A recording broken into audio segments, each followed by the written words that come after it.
අයිබෝවන් යථාර්ථවාදීව ලෝකයේ දෙස බලන්නට සත්‍ය සිදුවීම් සම්පින්ටනයක පුවත් දිගහැරුම ශ්‍රද්ධා රූපවාහිනී 6:30 ප්‍රධාන ප්‍රවෘත්ති විකාශය සමගින් මම භාග්‍ය තනජෙල්ල කොල්ල ප්‍රථම අවධානය දවසේ ප්‍රධාන ප්‍රවෘත්ති සිරස්තල වෙත.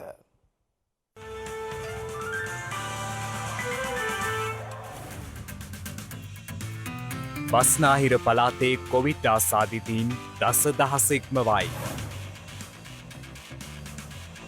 බස්නාහිර පළාතෙන් පිටව යන පුද්ගලින් සෙවීම සඳහා විශේෂ මෙහෙයුමක්. විදෙස්ගත ශ්‍රී ලාංකිකින් ගෙන්වා ගැනීම ලබන සතියේ සිට යළිත්. කොළඹ වරායේ සේවා කටයුතු සඳහා විශ්‍රාමික සේවකීන් කැඳවීමට තීරණයක්. ගෙවුණු පැය 24 ඇමරිකාවේ කොවිඩ් ආසාදිතයින් 1,50,000ක්ම වයි.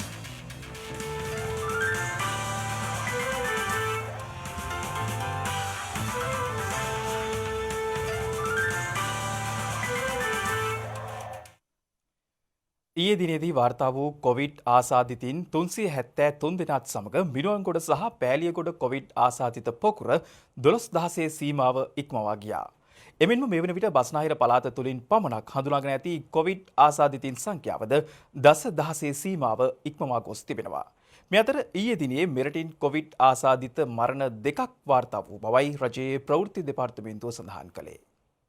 ඊයේ දිනෙන් හඳුනාගත් නව කොවිඩ් ආසාදිතයින් 373 දෙනා සමග මෙරට සමස්ත කොවිඩ් ආසාදිතයින් සංඛ්‍යාව 15723ක් දක්වා ඉහළ ගියා. ඊයේ දිනේ වාර්තා වූ ආසාදිතයින්ගෙන් 369ක්ම පෑලියගොඩ කොවිඩ් පොකුරේ ආශ්‍රිතයින් වන අතර ඉතිරි 4 දෙනා එක්සත් අරාබි එමිරාත් රාජ්‍යයේ සිට මෙරටට පැමිණ නිරෝධායනයට යොමු කර සිටි අය බවයි රජයේ ප්‍රවෘත්ති දෙපාර්තමේන්තුව සඳහන් කළේ. පෑලියගොඩ එක ප්‍රධාන මත්ස්‍ය වෙළඳ සංකීර්ණ රට පුරාවට අර නිදිවංගොඩ එක වගේ නෙමෙයි රට පුරාට යන්න තර්ජනයක් ඇති වුණා. නමුත් අපි ගත්ත පාලනයටත් ඒක රට පුරාට යන්න නැතුව මේක මේ පැත්තට ප්‍රදේශයට පමණක් සීමා කරගත්තා.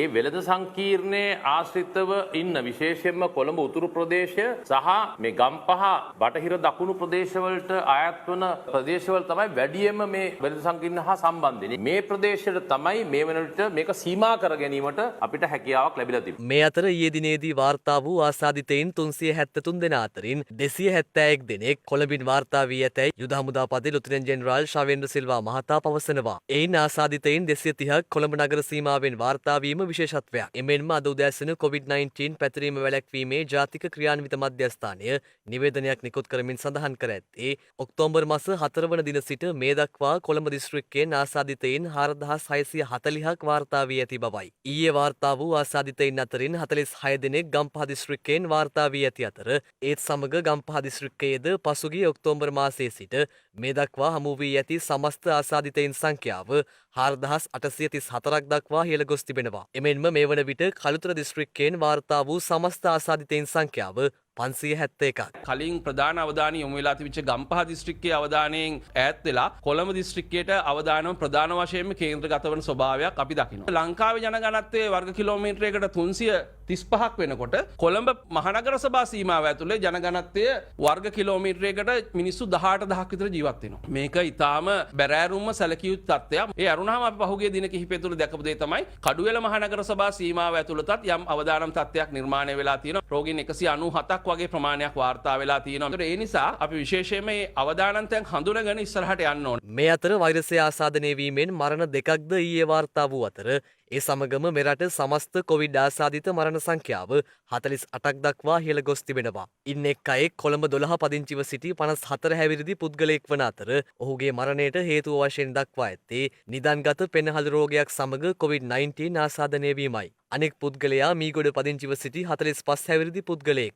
COVID-19 නියුමෝනියාව සමග ද්විතීක බැක්ටීරියා ආසාදනය වීමක් එම පුද්ගලයාගේ මරණයට හේතු වී ඇති බවයි රජයේ ප්‍රවෘත්ති දෙපාර්තමේන්තුව නිවේදනයක් නිකුත් කරමින් සඳහන් කළේ. පසුගිය දින කිහිපය තුළ සිදු වූ කොවිඩ් මරණ වලින් වැඩි සංඛ්‍යාවක් කොළඹ දිස්ත්‍රික්කයෙන් වාර්තා වන අතර මියගේ බහුතරයක් විවිධ නිදන්ගත රෝග වලින් ඇති වූ සංකූලතා මත නිවෙස් තුලදීම මිය ගොස් තිබුණා. මේ අතර අකුරණ සෞඛ්‍ය වෛද්‍ය නිලධාරී කොට්ටාශය තුලින් වෛරසය ආසාදනය වූ 12 දෙනෙකු ඊයේ හඳුනාගෙන තිබෙනවා. කුරුණෑගල ප්‍රදේශයේ ව්‍යාපාරික ආයතනයක සේවය කර පැමිණීම හේතුවෙන් නිරෝධායනයට ලක් කළ පුද්ගලයන් 35 දෙනෙකුට සිදු කළ PCR පරීක්ෂණ වලිනුයි ඔවුන් ආසාදිතයින් බවට තහවුරු කරගෙන ඇත්තේ. එමෙන්ම කොළඹ මහල් නිවාස සංකීර්ණවල රැඳී සිටින පුද්ගලයන් සෞඛ්‍ය අමාත්‍යාංශය විසින් ලබා දී ඇති නිසි සෞඛ්‍ය උපදෙස් පිළිනොපදින්නේ නම් දැඩි අවදානමක් ඇතිවිය හැකි බවට මහජන සෞඛ්‍ය පරීක්ෂකවරුන් අනතුරු අඟවනවා. මෙවන් පසුබිමක මහල් නිවාස සංකීර්ණවල රැඳී සිටින ජනතාව නිසි සෞඛ්‍ය ආරක්ෂිත ක්‍රමවේද අනුගමනය කරමින් ක්‍රියා කළ යුතු බවටයි මහජන සෞඛ්‍ය පරීක්ෂකවරුන්ගේ සංගමේ ලේකම් මහේන්ද්‍ර බාලසූරිය මහතා සඳහන් කළේ. මේ අතර කොළඹ රිමාන්ඩ් බන්ධනාගාරයෙන් රැඳවියන් 12 දෙනෙකු කොරෝනා ආසාදිතයින් ලෙස හඳුනාගෙන තිබෙනවා.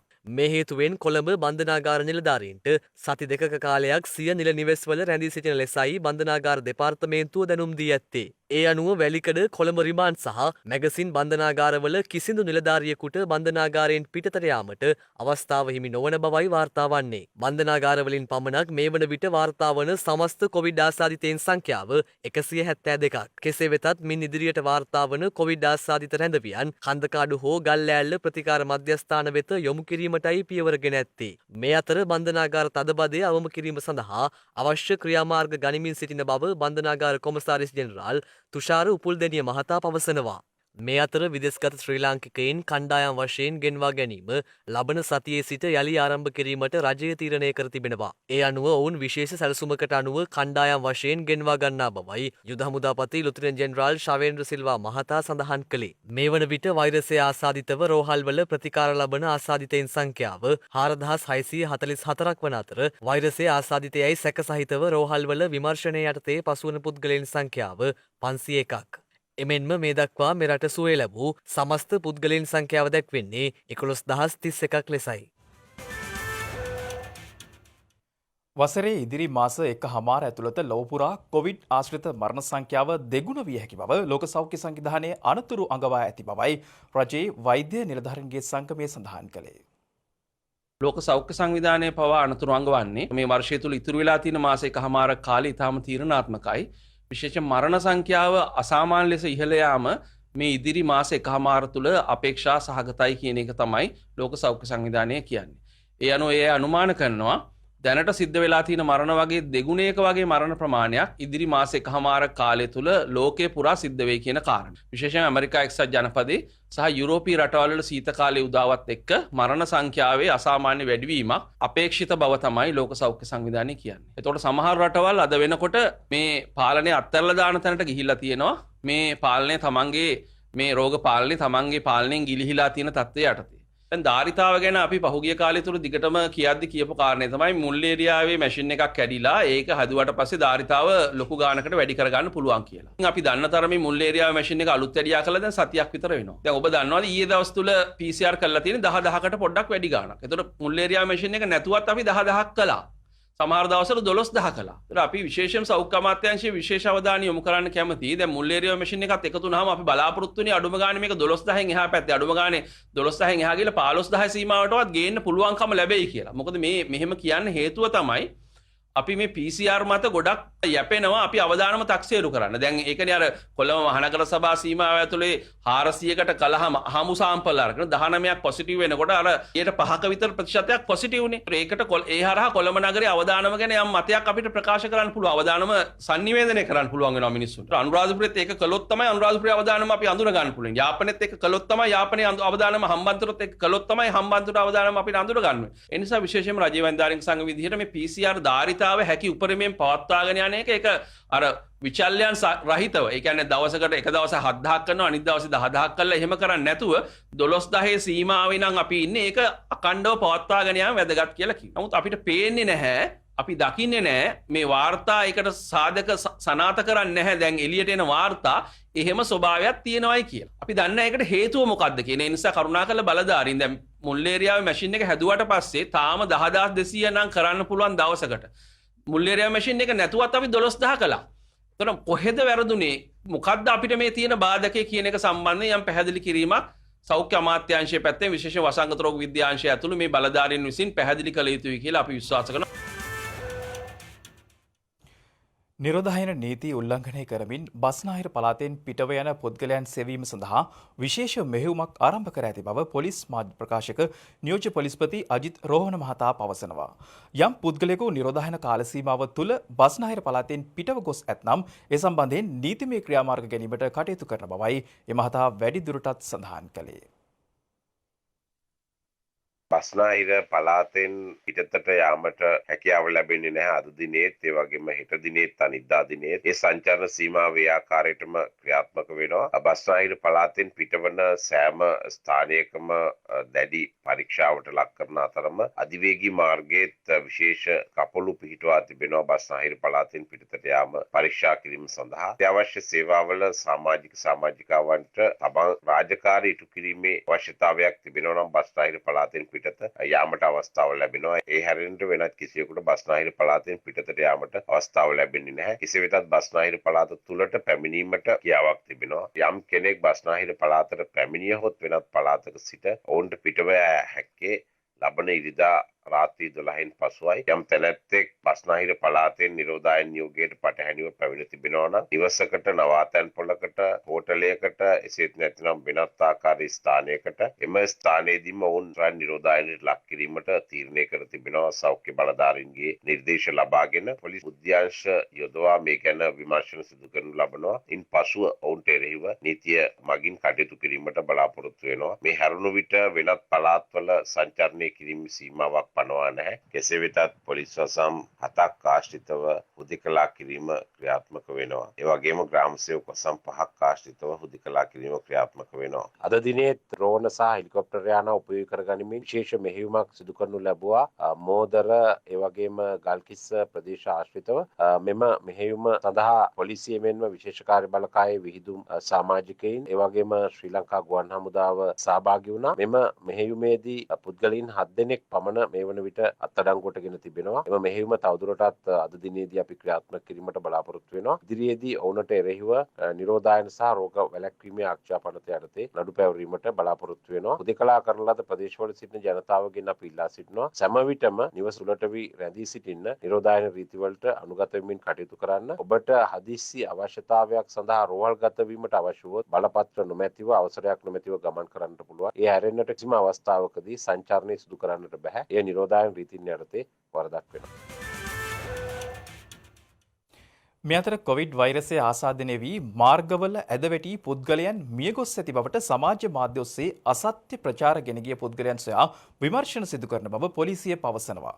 කොළඹදී පැවති මාධ්‍ය හමුවකට එක්වමින් පොලිස් මාධ්‍ය ප්‍රකාශක නියෝජ්‍ය පොලිස්පති අජිත් රෝහණ මහතා මේ පිළිබඳව අදහස් පළ කළා. ලංකාවේ මේ වන විට කොවිඩ් මරණ සිදුවී තිබෙනවා. එකම එක අවස්ථාවක පමණක් යාචකයෙක් මහා මාර්ගයේදී මිය ගියා. කොවිඩ් ආසාදිත තත්ත්වෙන් මරණයක් හැටියට වාර්තා වුණා. නමුත් දැන් 40 ගණනකට ආසන්න මේ මරණ වලින් එම මරණය පමණයි මහා මාර්ගයේ පුද්ගලයෙක් මිය ගියේ. ඔහුත් යාචකයෙක් නිසා ඒ ආකාරයට කොවිඩ් ආසාදිත තත්ත්වෙන් මිය ගියේ. නමුත් විවිධ මාධ්‍ය ජාලාවල වෙබ් අඩවිවල සඳහන් කර තිබෙනවා පින්තූරත් සමගින් රටේ විවිධ ස්ථානවල මහා මාර්ගයේ කොවිඩ් ආසාදිතයින් මිය යන බවට මේ ගැනත් විශේෂ විමර්ශනයක් ආරම්භ කිරීමට තීරණය කර තිබෙනවා. අපි නිරන්තරයෙන් සඳහන් කරනවා මීට පෙර අවස්ථාවේදීත් පුද්ගලයන් 17 දෙනෙක් පමණ අත්අඩංගුවට ගැනීමට සිදු වුණා.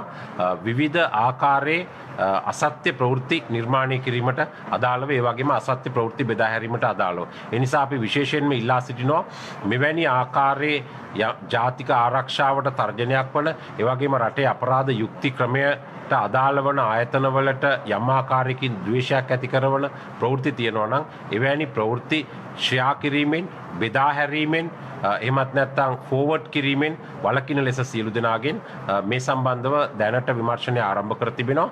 ඊට අදාළ සියලු පාර්ශවයන්ගෙන් ඒ වගේම එවැනි සංවිධානාත්මකව බෙදා හැරි පුද්ගලයින්ගෙන් ප්‍රකාශ ලබා ගැනීමට අපරාධ පරීක්ෂණ දෙපාර්තමේන්තුව සැලසුම් කර තිබෙනවා. කොළඹ වරායේ සේවා කටයුතු අකණ්ඩව පවත්වාගෙන යාම සඳහා සහාය ලබා ගැනීමට විශ්‍රාමික සේවකයන් සේවයට කැඳවා තිබෙනවා.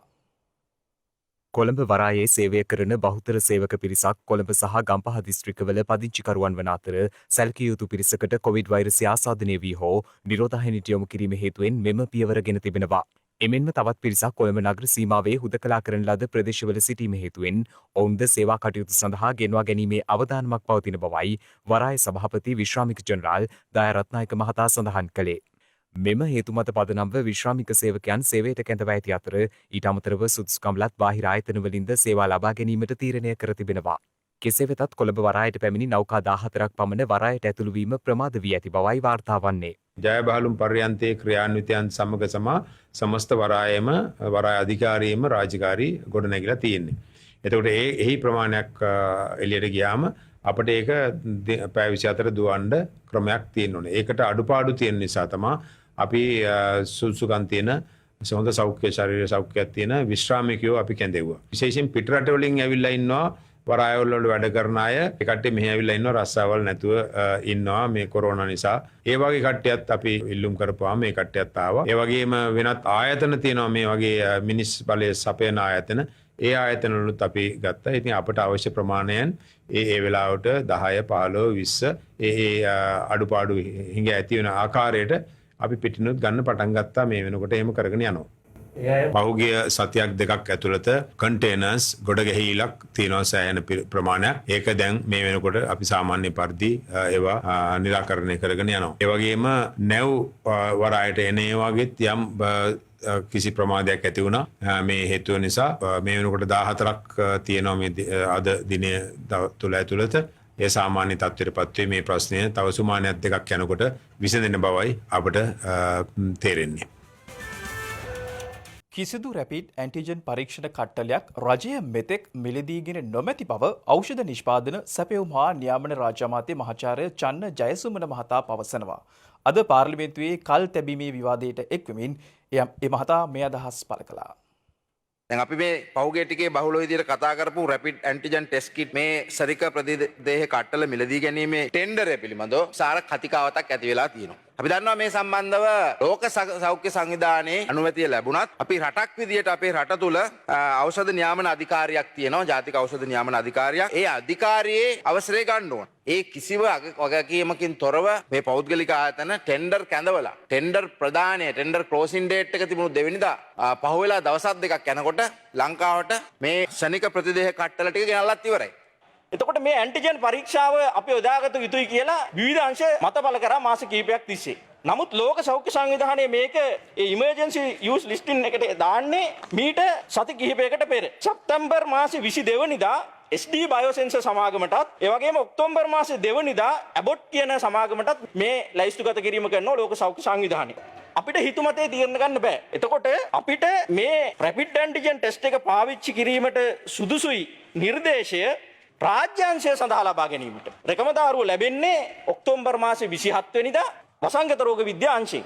එතකොට අපි මොකද කරේ මේක ලබා ගන්න පුළුවන් තැන් මොනවාද කියලා බැලුවා. සෞඛ්‍ය සංවිධානයේ සමග විවිධ වර ගණනාවක් සාකච්ඡා කරලා අපිට කට්ටල ප්‍රමාණයක් ලබා ගන්න එකකතාවකට පැමිණි. නමුත් ඒක ළඟා වෙන්න සති දෙකකට වැඩිය කල් ගත වෙනවා කියලා අපිට දැනුම් දුන්නා. ඒ අනුව ඉන්දියාවේ ලෝක සෞඛ්‍ය සංවිධාන කාර්යාලය හරහා කතා කරලා ලක්ෂ 2ක් මේ රැපිඩ් ඇන්ටිජන් ටෙස්ට් ඉන්දියාවෙන් හරහා ලෝක සෞඛ්‍ය සංවිධානයෙන් ලබා ගැනීමට ඒ වගේම අපි ආසියානු සංවර්ධන බැංකුවට කතා කරලා එල්ලීමක් කරා අපිට උදව් කරන්න මේ ටික ගන්න. එතකොට එවුන් පැවසුවා ලක්ෂ 3ක් අපිට ලබා දෙන්න පුළුවන් කියලා ඉවරලා ඒ සඳහා කටයුතු යොදන්න පුළුවන් කියලා. හැබැයි ලක්ෂ 12මාරක් ඉල්ලලා තියෙනවා. ඉතින් ඒක නිසා තමයි පෞද්ගලික අංශය හරහා මේ ලබා ගැනීම සඳහා අවශ්‍ය ටෙන්ඩර් ක්‍රියාමාර්ග ආරම්භ කරනු ලැබුවේ.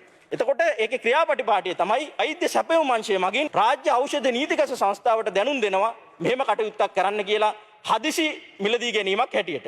ඒ අනුව 2020-10-29 ටෙන්ඩර් කැඳවීමක් එදිනම සිදු කරනවා මේ උපදේශ ලැබුණට පස්සේ. ඒක හොරෙන් කරපු දෙයක් නෙමෙයි. ඖෂධ සහ වෛද්‍ය උපකරණ සැපයුම්කරුවන්ගේ සංගමේ සියලු දෙනාට මේක දැනුවත් කරනවා. ඒ වගේම SPCA එකේ වෙබ්සයිට් එකේ මේක දානවා. එතකොට ඒකේ ටෙන්ඩර් විවෘත කිරීම සිදු වුණේ නොවැම්බර් මාසේ 2 වෙනිදා හවස 2:00ම. ඒ ටෙන්ඩරේ විවෘත කරාට පස්සේ ඒ තාක්ෂණික ඇගයීම් කමියුවට යවනවා. ඒ තාක්ෂණික ඇගයීම මේ වනතෙක් සිදු වෙනවා. ඒක ඉවර නැහැ. ටෙන්ඩර් එක තාම කිසිදු සමාගමකට රාජ්‍ය අංශයෙන් ලබා දීලා නැහැ. එකදු රැපිඩ් ඇන්ටිජන් ටෙස්ට් කට්ටලයක් හෝ මේ වනතෙක් රාජ්‍ය අංශයෙන් මිලදී අරන් නැහැ. සත 5ක් ඔය සඳහා වියදම් කරලා නැහැ මේ වනතෙක්. ඉතාලම කීම් අපි ඒක කියනවා. තාක්ෂණික ඇගයීම් කමිටුවේ වාර්තාව අනුව ටෙන්ඩරේ ප්‍රධාන වෙන්නේ කාටද කියන එක තීරණය කරනවා. මේ රැපිඩ් ඇන්ටිජන් ටෙස්ට් කට්ටල පිළිබඳව දැඩි ආందోලනයක් මතුවලා තියෙනවා. එතුමන්ලා මේකට ලොකු බියක් මතුවලා තියෙනවා. ඉතින් ඒක නිසා මම මේ රැපිඩ් ඇන්ටිජන් ටෙස්ට් කට්ටලය අද පුස්තකාලයට බාර දෙන්න කැමති කෙනෙක් ඉන්නවනම් ඇවිල්ලා මේක බලන්න පුළුවන්. මේක බය වෙන්න දෙයක් නෙමෙයි. මේක මිනිත්තු කිහිපයක් ඇතුළත රෝගය හඳුනා ගන්න පුළුවන්. විශේෂයෙන් අපි දන්නවා අර ගර්භණීභාවය හඳුනා ගැනීම සඳහා පරීක්ෂණයක් තියෙනවා මිනිත්තු කිහිපයකදී. ඒ වගේ ඊටාම සරල පරීක්ෂණයක් මේකට බාධා කරන්න එපා. මේක මේ රටේ පාවිච්චි කරන්න දෙන්න. මේ සාමාන්‍ය ජනතාවට තමයි මේක යහපත උදා වෙන්නේ. පුතුමල්ලට බලාගත හැකි ටෙන්ඩරේ ප්‍රදානය කරාට පස්සේ ලෝක සෞඛ්‍ය සංවිධානය කියන්නේ ඩොලර් 5යි මේකේ මිල කියලා. ඩොලර් 5යි කියලා මිල කියන්නේ. ඒ කියන්නේ ලංකාවේ මිලෙන් රුපියල් 920ක් විතර වෙනවා මේකේ නිෂ්පාදන මිලම. මේ ලබාගත හැකි අවම මිලට. ඒ වගේම තමයි අවසාන වශයෙන් මම කියන්න කැමති මේ ලංකාවට ලබා ගැනීමේදී කිසිදු අක්‍රමිකතාවක් අබමල් රේණුවක අක්‍රමිකතාවක් සිදු වුණේ නැහැ. ඒ වගේම රාජ්‍ය අංශයට සත්ත පහක පාඩුවක් වෙන්න අපි ඉඩ තියන්නේ නැහැ. පවතින කොවිඩ් වසංගත තත්ත්වය හමුවේ ක්‍රියාත්මක මව්බිම වෙනුවෙන් එක්වෙමු පුණ්‍ය ව්‍යාපෘතියේ තවත් වැඩසටහනක් අද පැවැත්වුණා. ඒ අනුව දකුණු කොළඹ ශික්ෂණ රෝහල සඳහා අවශ්‍ය උපකරණ බෙදා දීමයි මෙහිදී සිදු කෙරුණේ. පවතින කොවිඩ් ව්‍යාප්තිය හමුවේ සුවවිරුවන් රණවිරුවන් සේම සරණක් අවැසි ජනයා වෙනුවෙන් මව්බිම වෙනුවෙන් එක්වෙමු පුණ්‍ය ව්‍යාපෘතිය දියත්වන්නේ මාහැඟි උතුම් පරමාර්ථයකින්.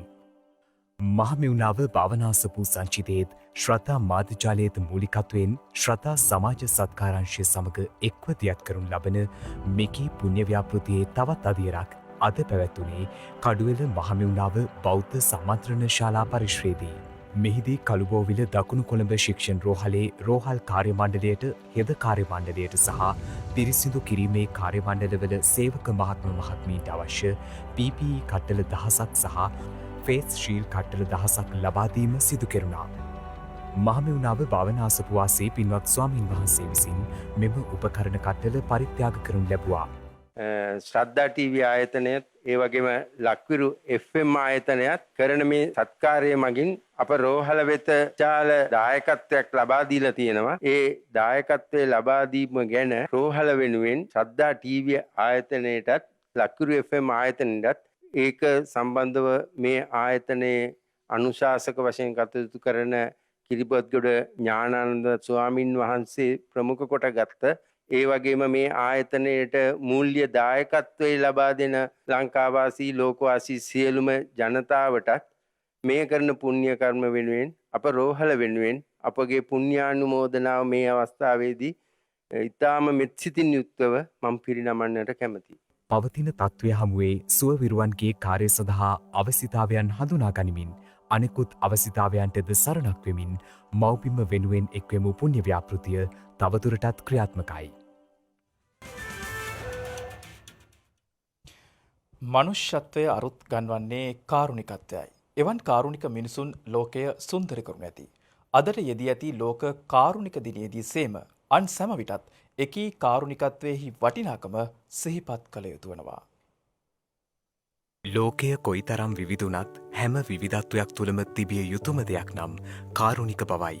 ලෝකයේ මිනිස්සුන්ගේ සිතුම් පැතුම් ආකල්ප මේ සියල්ලම විවිධුනත් ඒ විවිධත්වය තුළත් තිබිය යුතුම දේ නම් කාරුණිකත්වයයි. විෂම ගති ඇති මිනිසුන් සමග සොඳුරු සිත්ගෙන පරාර්ථයට කැපවුණු එවැනි මිනිසුන් එකී කාරුණිකත්වයේ සාක්ෂියක්.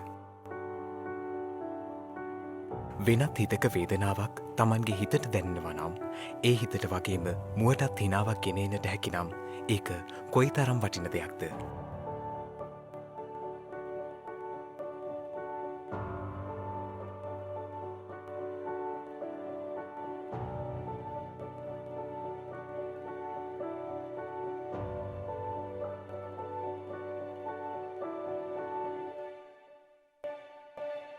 ලෝකයේ සිදුවීම් අතර නොසිතූ දෙයකට මුහුණ දෙන්නට සිදුවන විට අන් සරණක් ලැබෙනවා නම් එය හිතට සැනසීමක්.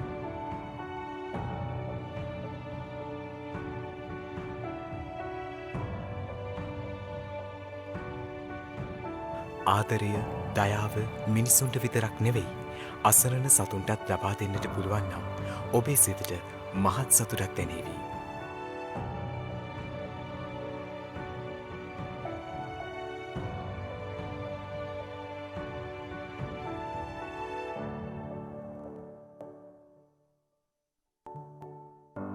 උදව්වක් උපකාරයක් කරන්නට නොයන දහසක් මිනිසුන් අතර කාරුණික එක් හදවතක් හරිතියේවි.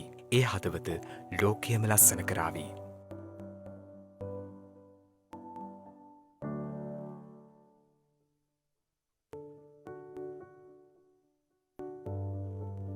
මිනිසුන්ගේ ජීවිත පරිච්ඡේද නිර්මාණය විය යුත්තේ කාරුණිකත්වයේ තේමාවෙන්. කාරුණිකත්වය තව කෙනෙකුට ලබා දී ඔබ කිසිවක් බලාපොරොත්තු වෙන්න එපා. හැබැයි දිගටම කාරුණික වෙන්න.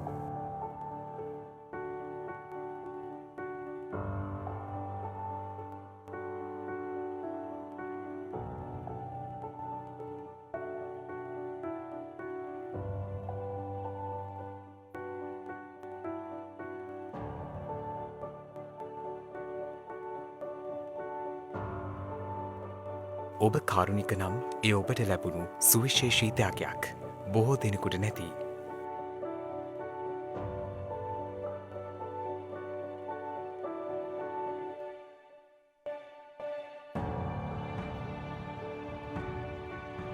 මනුෂ්‍යත්වය ඔබට මට සැමට ලැබී ඇත.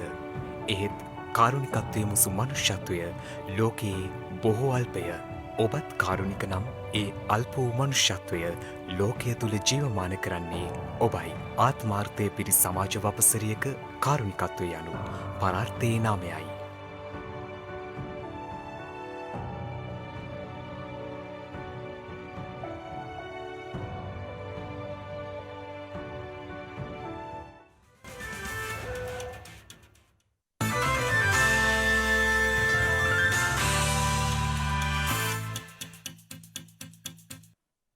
අවධානය විදේශ පුවත් වෙතට. COVID-19 වසංගතයේ ආරම්භ වූ දින සිට දිනක් තුළ වාර්තා වූ ඉහළම COVID ආසාදිතයින් සංඛ්‍යාව ගත වූ පැය 24 තුළ ඇමරිකාවෙන් වාර්තා වී තිබෙනවා. මේ අතර මියන්මාරයේ මහා මැතිවරණය දැනට නිකුත් කර ඇති ප්‍රතිඵලවලට අනුව වැඩි ආසන සංඛ්‍යාවක් ලබා ගනිමින් අවුන් සන් සූකීගේ පක්ෂයට ජය තහවුරු කිරීමට හැකියාව ලැබී ඇති බවයි විදේශ මාධ්‍ය වාර්තා කළේ. නොවැම්බර් 8 වනදා පැවති මියන්මාර මහ මැතිවරණයේ නිලචන්ද ප්‍රතිඵල නිකුත් කිරීම මෙවන විට ආරම්භ වී තිබෙනවා. දැනට නිකුත් කර ඇති ප්‍රතිඵලවලට අනුව එරට සමස්ත ආසන 412න් ආසන 346ක් ලබා ගැනීමට අවුන් සාන් සුකී නියෝජනය කරන NLP පක්ෂය සමත්ව ඇති බවයි විදේශ මාධ්‍ය වාර්තා කළේ. ඒ අනුව ඇයට දෙවන වරටත් පාලන බලය හිපවීම සඳහා අවශ්‍ය පාර්ලිමේන්තු ආසන සංඛ්‍යාව ලැබී ඇති බවද එම මාධ්‍ය වාර්තා පෙන්වා දෙනවා. කෙසේ වෙතත් ආසන 464ක් තවමත් ප්‍රකාශයට පත් කර නොමැති බවයි විදේශ මාධ්‍ය වාර්තා පෙන්වා දෙන්නේ. එමෙන්ම මේ වන විට නිකුත් වූ ප්‍රතිඵල අනුව ඇය අතිවිශිෂ්ට ජයග්‍රහණයක් ලබා ගැනීමට හැකි බව ප්‍රකාශයට පත් කර ඇති අතර ඒත් සමග ආධාරකරුවන් වීදි බැස සැමරුම් සිදු කරන ආකාරයද දක්නට ලැබෙන බවයි විදේශ මාධ්‍ය වාර්තා කළේ.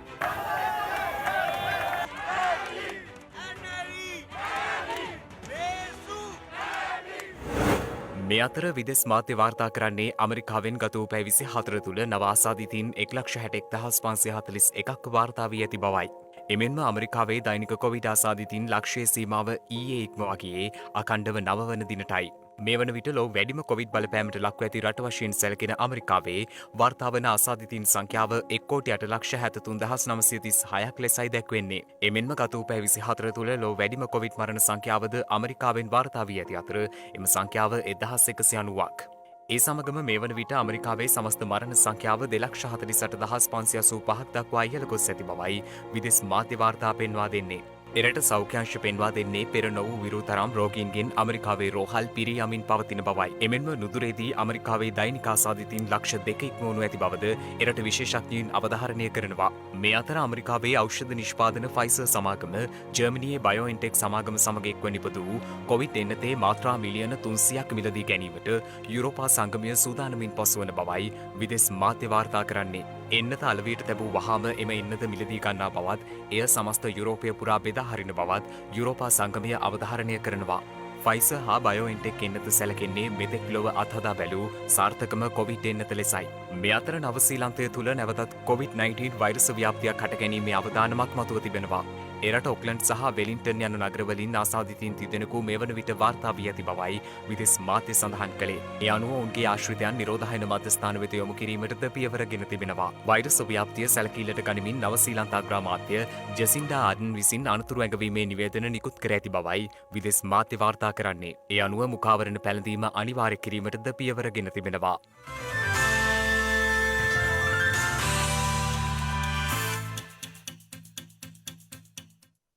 දිනක සටහන් නිමවන්නට මත්තෙන් හෙට දවසේ වැදගත්කමටයි මේ අවධානය.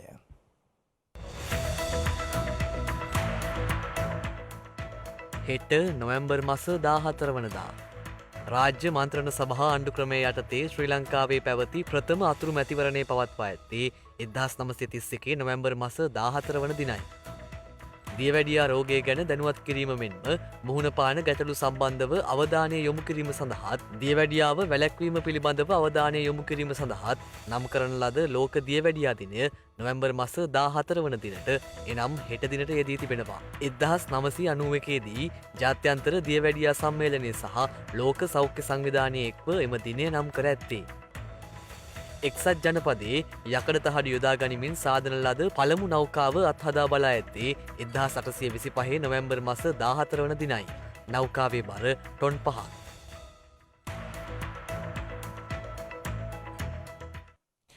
ඒත් සමගින් ශ්‍රද්ධා රූපවාහිනී ප්‍රධාන ප්‍රවෘත්ති විකාශය නිමවට පත්වෙනවා. හමුයමු හිටත් සවස 6:30ට. තෙරුවන් සරණයි. නමෝ බුද්ධාය. මෙවැනි වැදගත් පුවත් නැරඹීම සඳහා ශ්‍රද්ධා TV News YouTube channel එක subscribe කර සීනුව සලකුණ වන්න.